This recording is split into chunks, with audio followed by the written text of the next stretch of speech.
right to that breaking news and the race to vaccinate. It is a big first step for America's children, Robin. Moderna set to begin vaccine trials on kids as young as 6 months old.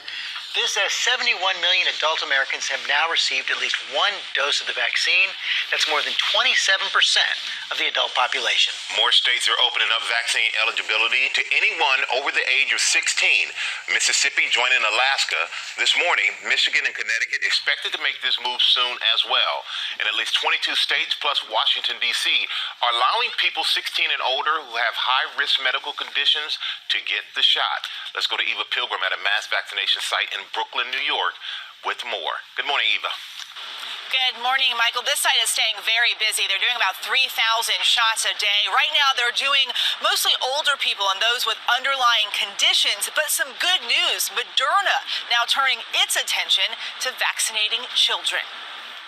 This morning, the first step to getting children vaccinated. Just moments ago, Moderna announcing it will start testing its COVID vaccine on children as young as 6 months up to 12 years old, making them the first U.S. vaccine maker to test infants down to 6 months.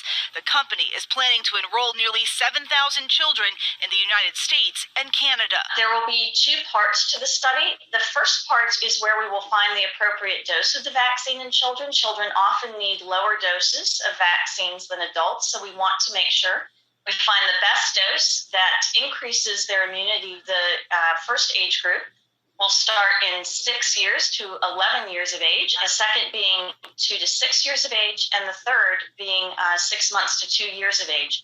Why are we doing it that way?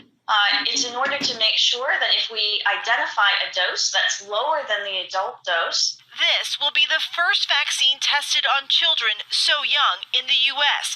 Dr. Steve Plimpton in Phoenix has already started enrolling his patients as part of the trial. For that reason, we're not only going to benefit the children by getting these children vaccinated, but now we're also going to be protecting those around those children, the teachers, the parents at home, the grandparents at home. Rachel Guthrie is enrolling 2 of her children.